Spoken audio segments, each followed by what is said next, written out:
serious charges for a Calgary teen. AI can recreate almost anything, good or bad. After artificial intelligence was used to make sexual images of local high school girls. A convicted killer avoids prison. Our justice system is an absolute joke. The man who stabbed Ryden Brogdon to death in Banff gets house arrest. And Calgary draws crowds even outside peak months. And we saw a record month in May, and we saw a huge record month in June. The big events that made a difference and how they could impact future tourism. CTV Calgary, local breaking news with Alicia Fieldberg. Hello and thank you for joining us. A Calgary teen is facing serious charges after using artificial intelligence to create fake sexually explicit images of real Calgary high school girls. Tim Brooke has more. After receiving a disturbing tip in October, police searched the home of a 17-year-old Calgarian last month. They seized 2 phones, a tablet, and a laptop. We are alleging this high school student was using artificial intelligence to create child sexual abuse and exploitation material of fellow students throughout Calgary high schools. Officers say the student ran existing real photos through AI programs to create sexualized images they then shared online. Police aren't naming any of the schools involved to protect the identity of the victims and the accused, who are all underage. Our biggest takeaway from today is that we need people to understand that this is not a joke, it's not a prank. This is the most extreme form of bullying and a criminal offense. It's also an example of a new, potentially dangerous age of online manipulation and misinformation. Many of the young people we spoke to say they're all too familiar with the practice of swapping faces and bodies online, though this situation is especially disturbing. I think it's terrible. I don't think that people should have the right to use other people's body, their image, without their consent. I think it's weird making something of what it's not. It's kind of silly. I think it impedes people's privacy, and I feel like you should get permission before using people's photos and data. With the open access to fairly advanced AI tools that allow to distort reality and allow to essentially implement or create any fantasies. The accused is facing charges for making, possessing, and distributing child sexual abuse and exploitation materials, along with criminal harassment. They're next due in court January 8th. Tim Brooke, CTV News, Calgary. Family and friends of a Pritis man stabbed outside a Banff nightclub 3 years ago are furious the man who delivered the fatal attack will not spend any time behind bars. A warning, this story contains images some viewers may find disturbing. Terry Fikowski reports. He loved his family more than anything. Ryden Brogdon is remembered as an avid outdoorsman who loved all animals, especially his dogs. On September 3rd of 2022, the 27-year-old was en route to a fishing trip in BC when he stopped in Banff, but never left. He took a beautiful, beautiful soul. He stabbed him 19 times. He cut his trachea. That night, John Sproul was visiting Banff from Lake Country, BC, and asked Brogdon for a cigarette outside a Banff nightclub. A violent fight broke out, and in less than 60 seconds, Brogdon was dead. Sproul was charged with second-degree murder, but in March, a jury found him guilty of the lesser charge of manslaughter. The video and the other evidence that we had at trial all demonstrates that this was self-defense. Just the use of force was too much. On Wednesday, Sproul was sentenced to 2 years to be served in the community under house arrest, followed by 2 years of probation. Many of the victim's family walked out mid-sentencing, visibly upset with the decision. We are all extremely shocked and very disappointed. It is definitely a justice system that caters to the suspect and absolutely no thought of the victim. The judge said she took into consideration now 23-year-old Sproul was remorseful and that it was the victim who started the fight and had the upper hand because he was bigger and older. But Brogdon's loved ones believe the sentencing is far too lenient for someone who brought a knife to a fistfight. Why didn't the little guy walk away? Because the little guy had something he wanted to try to prove, and the little guy knew he had a knife in his pocket. And my client has an incredible sense of relief as a result of this outcome that he's going to go home today. Other than that, like I said, there's simply no winners here. Terry Fikowski, CTV News, Calgary. Sproul will serve his sentence in Kelowna and must abide by conditions, including a curfew, community service, and no drugs or alcohol. Calgary police have charged a man after a carjacking on Sunday. It ended with a stolen car crashed into a light pole on Shawville Road. Police say it started when a man stole the car in the community of Walden. They say a man was dropping off his granddaughter and his wife was in the back seat when a masked man jumped in and took off. The woman jumped out, and about 15 minutes later, the car hit the pole and then rammed a fire truck that was responding to the crash. A firefighter used his truck to pin the car until police arrived. 23-year-old Skylar Beaverbones is charged with several offenses. Another CEO is gone from Alberta Health Services. AHS says Andre Tremblay is on leave, but won't reveal why. Tremblay was appointed CEO following the firing of Athana Mentzelopoulos in January. Tremblay also acted as official administrator when the AHS board was fired. The province says in the interim, those roles will now be handled by Aaron O'Neill. A recall campaign has been launched against Premier Danielle Smith. To trigger a recall vote for Smith, 12,070 signatures are required. Petition organizers say they launched it due to concerns about Smith's lack of connection to the community and her use of the notwithstanding clause.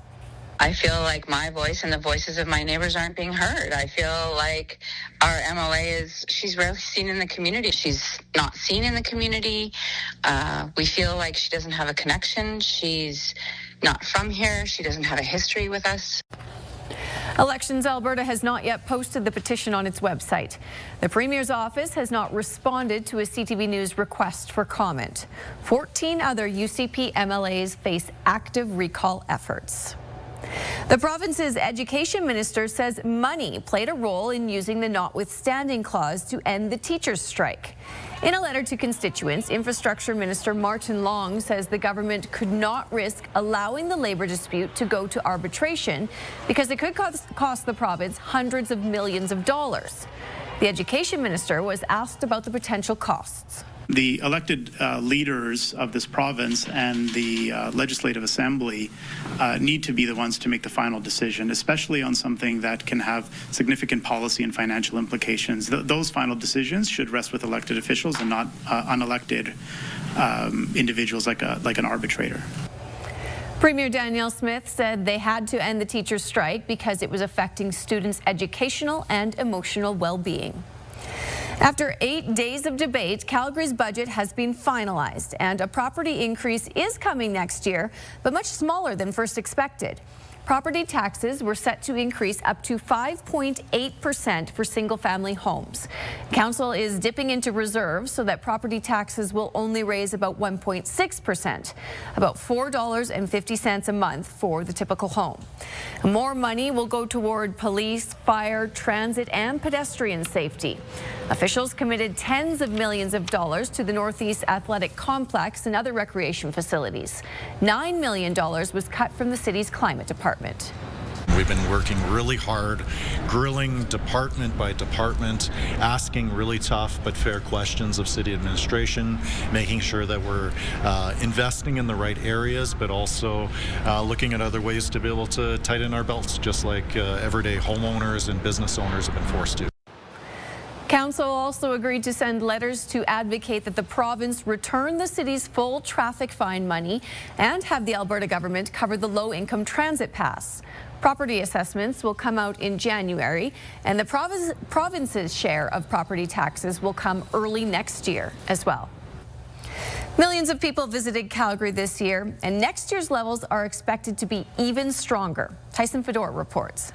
Nearly 1.7 million people call Calgary home. Known for its food, blue sky, and stampede, the city has quietly become an attractive tourist destination. Over 11% in international flights at the start of this year, over 9% growth in domestic flights. So more people are showing their appetite to come to Calgary, and the business community is responding and connecting us to the world. So that's fantastic. When we look at our visitor numbers from South Korea, from France, from the UK, they're really strong.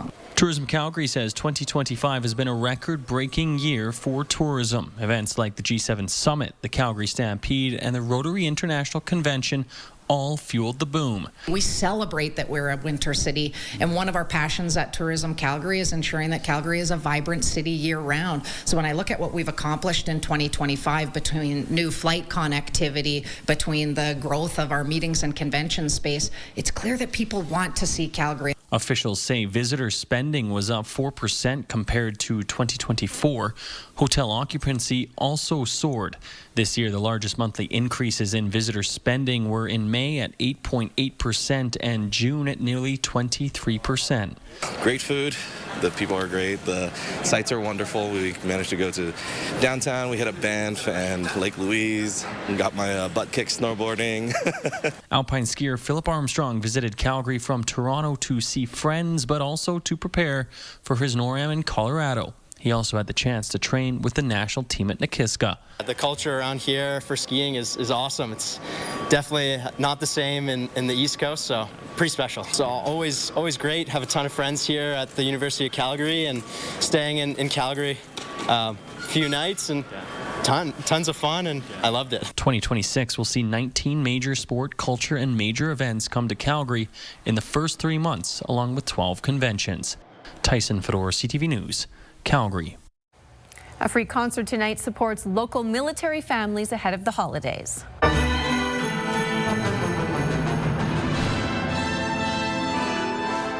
Anyone could check out the Royal Canadian Artillery Band playing at Mount Royal University tonight. Though the tickets were free, many attendees made donations to the Calgary Military Family Resource Centre.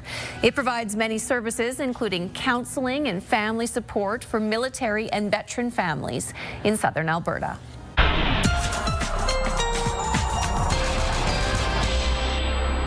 Danielle, it was nice and mild this afternoon, which means a lot of melting, which means tomorrow's probably going to be pretty slippery. That's a very good point. Yes, this is that week where we have the melting, we have the freezing overnight, and then that means slippery sidewalks and roads in some spots as we go into the morning hours. The other thing too for tomorrow morning is we have the chance of some isolated precipitation. So mixed precipitation will be around that freezing mark to kick off the day, and so this could even come with a little bit of light freezing rain in some spots.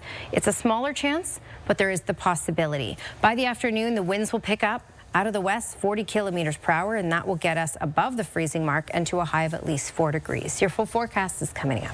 Thanks, Danielle. There's a focus on reducing emissions these days, and there's also more efforts to remove carbon from the atmosphere. Now, Calgary is launching a program to meet that rising demand. You're watching CTV News, Calgary. The University of Calgary is launching new training programs to build Canada's carbon capture workforce.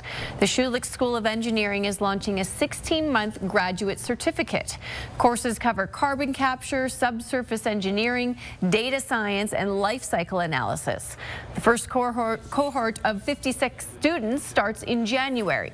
Academic leaders say the timing of the program couldn't be better, given Alberta's pipeline deal with Ottawa. It includes a commitment to advance carbon capture, which will create demand for thousands of specialized workers. I see this as our opportunity to contribute to developing the workforce that's going to be needed to implement things like pathways. There's going to need to be engineers in the province that have, that of course have the engineering skills, but also have the specific domain knowledge for carbon capture and storage, and I think that's what we're contributing here. Pathways Alliance says it welcomes new training programs. It's also expected to address staff shortages for 85 carbon capture projects planned or proposed across Canada. Mount Royal University is celebrating a program that helps refugees and others get meaningful employment. Start Work is a partnership between MRU, the provincial government, and the North Pine Foundation. In November 2024, 40 refugees left Alberta Income Support and instead received tailored support under Start Work to get job experience and begin sustainable jobs. The program will expand to Edmonton and Red Deer next. For nearly 50 years, the National Access Art Centre, or NAC, has been helping disabled artists bring their vision to life. This morning, the agency was on the receiving end of some much-needed help. Kevin Green explains. Rachel Harding is a visual artist and a musician at the National Access Arts Centre. Everybody was very supportive. with so many creative ideas. It's wonderful. There we go.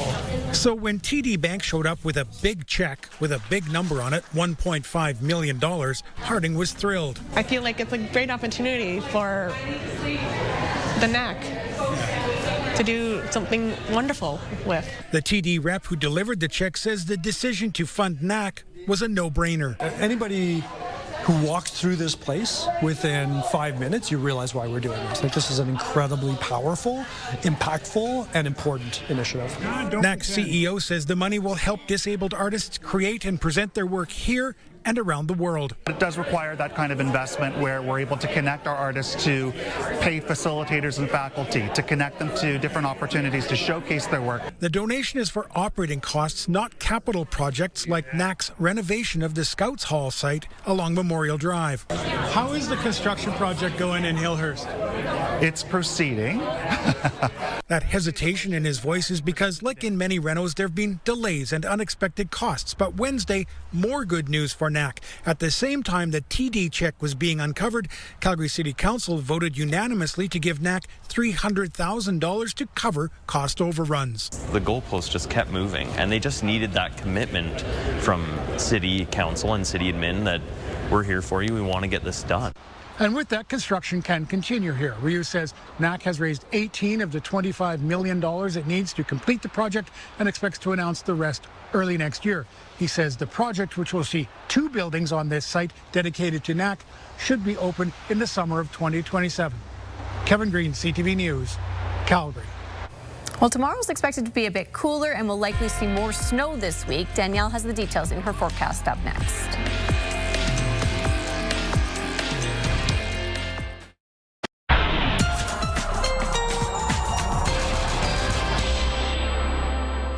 All right, today, fairly toasty in the city. However, we were warmer after the sunset when we got some winds kicking in out of the west that got us up to 3 degrees for our high in Calgary today. Quite a discrepancy in temperature, as you can see, looking one province away. Regina, minus 13 was the high today, minus 12 in Saskatoon. All right. When we talk conditions, a couple things you need to know. We are looking at this pocket of mixed precipitation that's been moving through. This is predominantly a pocket that will be impacting throughout the overnight hours and tomorrow morning east of the QE2 and closer to Brooks and Medicine Hat. However, there is the potential that some isolated pockets will creep into the city of Calgary for the morning hours. Because we're going to quickly go from -4 to 0, mixed precipitation is what you can expect. So snowflakes, even the potential for some freezing rain. So here's a look at 6:30 in the morning, and you can see, yes, we have the chance of a little bit creeping into Calgary. Then this clears out for the afternoon in general, mainly sunny skies with some cloudy periods at times in the city, but this is when it will get a little gusty. So tomorrow afternoon, it will be a gusty one. 40 kilometers per hour in the city, and south of the city, 60 to 70 kilometer per hour gusts. All right, let's fast forward to Friday because that's the big weather maker, especially Friday night. We'll get this little wave in the morning, and that will be lighter and more isolated throughout the morning hours. And then the big wave rolls in Friday evening to the city and down Highway 2, especially towards Lethbridge. This will be heavier, and you will wake up to this on Saturday morning, and it should be enough that, yes, you're going to have to shovel again. So it's get more exercise in there. How much can we expect? This is a bit on the higher estimation by a couple centimeters, but it is possible that we could get 6 centimeters in some isolated parts of the city, but most parts of the city will see 2 to 4 centimeters. South of the city, 8 for Okotoks and Lethbridge, 7 for Milk River, 4 centimeters expected for Medicine Hat. And the time span on that is really Friday and Friday night. All right, longer range forecast. 4 degrees is our high for tomorrow. Again in the morning, small chance of isolated light mixed precipitation. Then that clears out for the afternoon, a mix of sun and cloud. It will be gusty in the afternoon up to 40 kilometers per hour, but that will be out of the west, which will get us up to 4 degrees.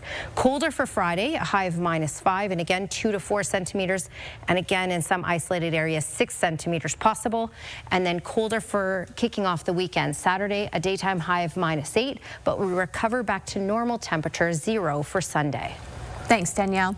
An Alberta woman has made sports history. The BMX rider is the first Canadian in 20 years to become the top pro in the United States.